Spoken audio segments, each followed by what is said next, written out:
Hi everybody, I'm Trella, and this is the very first episode of a new segment I call Nerd Stuff, where we talk about nerd stuff, and yeah.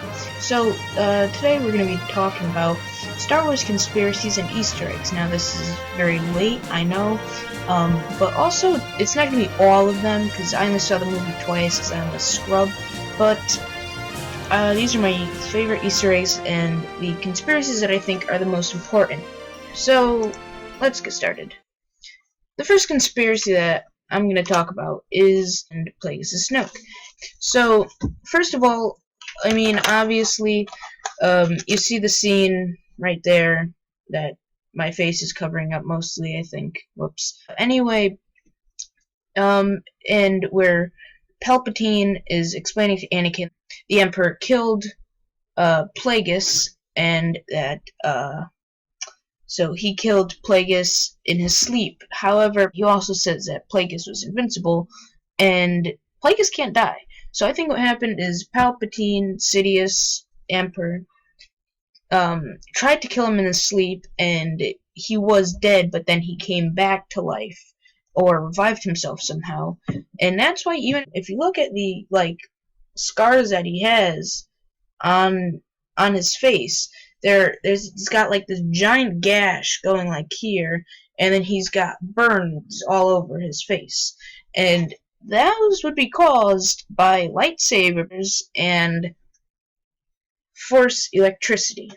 So I think Sidious did some slashing and some zapping, and then he came back. And another question is, why didn't he come back sooner? And that is because Plagueis can see into the future, so he obviously saw that Darth Vader eventually killed the Emperor, and since the Emperor did kill him basically one time, he didn't want to take the chance of him dying, so he just waited it out.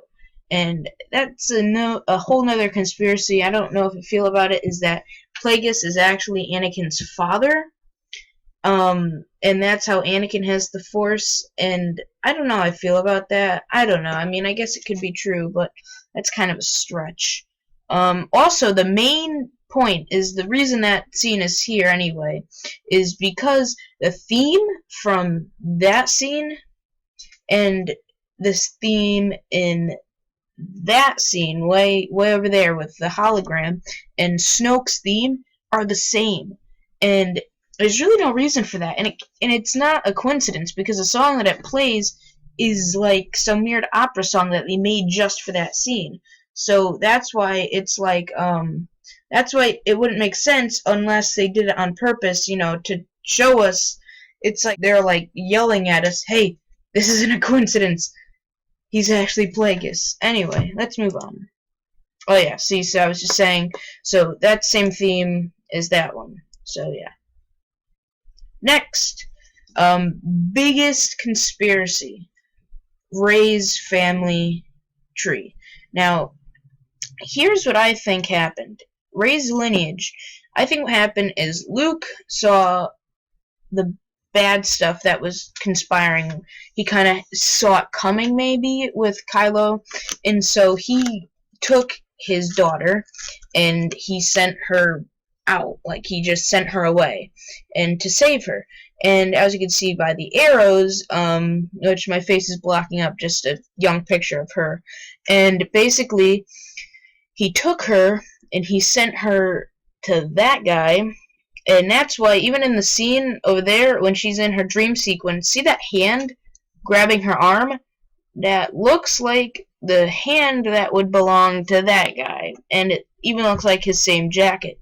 So Luke gave his daughter to him to look after while she was a child, and then she grew up, and if you think about it, she never says anything about Luke. She recognizes the name, and she was all excited about it. And a lot of people are like, well, wouldn't they say something? But when Luke saw her, it's pretty clear that it wasn't the first time, because, he turns around, and then he, sees her, and then he starts to smile. And it's obviously like, oh, you got here finally, whatever, like that. And so that's a whole thing. And obviously we'll find out next movie. But So Luke saved her and said he'd return, but then with Kylo Ren, it got really bad, and obviously he underestimated the power of Kylo Ren. And also, a lot of people say that Luke can't marry or have kids because he's a Jedi, but Luke's the only Jedi, and I mean, he was kind of following the rules, but I feel like if it came down to it, he wouldn't not have a kid, especially if he was like in love with someone.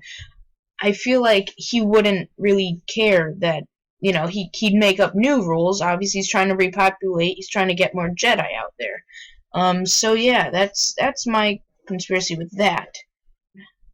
Alright, we know for sure it's not Obi-Wan. Now, a lot of people think that while he was on Tatooine, he met someone and had a kid.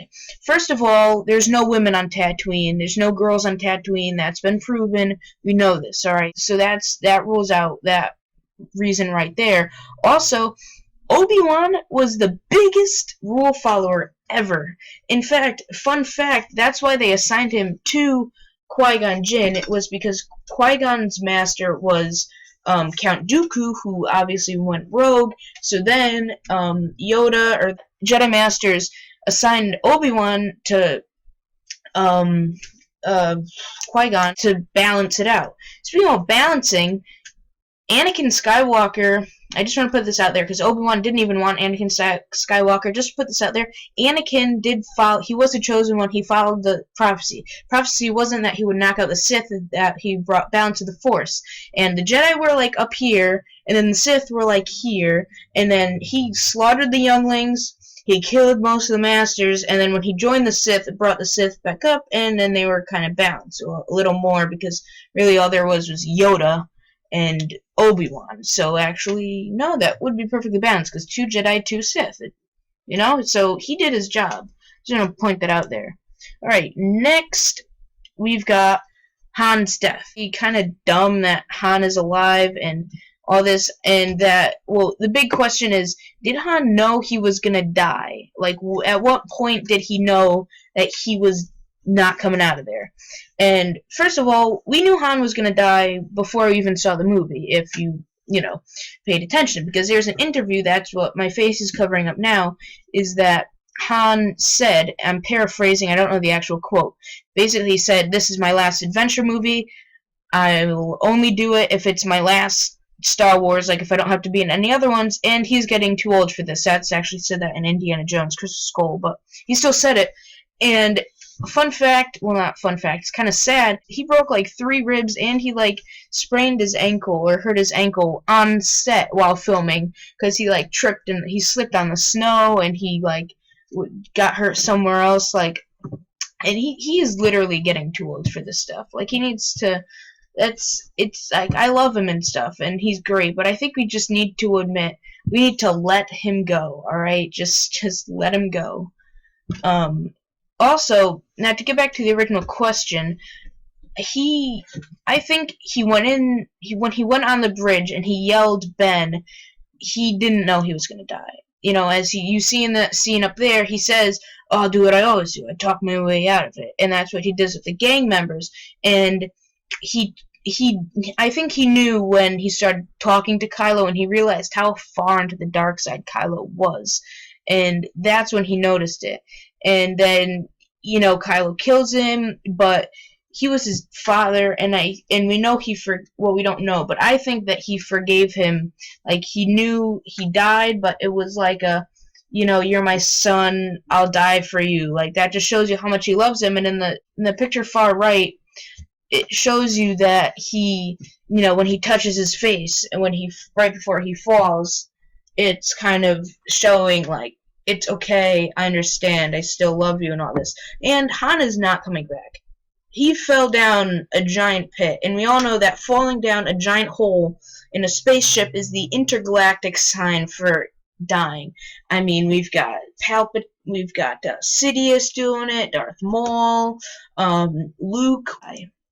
Now we have the Easter eggs. First one is the snow lightsaber. We've seen it in the Empire Strikes Back with Luke, and then we see it here. It's also kind of like King Arthur and the Sword in the Stone, where Kylo couldn't pull it out, and then Rey is like, And yeah, so that's an Easter egg. Okay, and then this next one, the scenes in Jakku with the Star Destroyers and the Super Star Destroyers, that's all from the game Battlefront, the new one. You go to Jakku and you have to destroy the Star Destroyers, and that's how you get the big crash. And I think that's cool. So if you want to see the origin of that, just get the game Battlefront and play the level with Jakku. Next, we have oh yes. Let's just talk about how the storyline was the same as A New Hope. I'm not really gonna go through everything, but obviously at the top you can see the direct lineage, or not lineage, the direct exactly who was who. For instance, Finn was Han, and so on and so forth. Also, they even had the Obi-Wan Kenobi Darth Vader fight. We have Darth Vader and we have Darth Vader and Obi-Wan, and then up here we've got Han Solo and Kylo Ren. Now my face is covering up the scene with hologram Sidious and Darth Vader talking, and then we have hologram Snoke and Kylo Ren, and then the new Yoda is obviously Maz Kanata. To further it, look, it's the same thing. Giant weapon destroyer goes boom boom when ships go in a trench and shoot the one giant weakness. Gosh dang it, Sith. Although they did get better. Now they had to blow up the inside and shoot the outside. In previous times, you've seen them have to flip a light switch and turn a shield off and then go in a trench, and we've also seen them have to just fly through a trench and shoot it. And next we've got the werewolf. In the original Star Wars, like the first one, you see all the way top right hand there used to be a werewolf, and then this is like the mascot. Like these are like the big rallying call for everyone who was against the new remakes, because they took him out and replaced him. However, in the cantina scene in this one, like you see him walking at the beginning when it first opens up, you see him walking through the cantina for the first time, and that's basically J.J. Abrams saying, no, he deserves to be in a cantina scene. Alright, so that's the end of it. Subscribe, or I will go back in time and ruin Star Wars 7 for everyone. Also comment with any thoughts or feelings about what we talked about. So yeah. Alright, bye. No, you can go now. It's over. No one credit scene.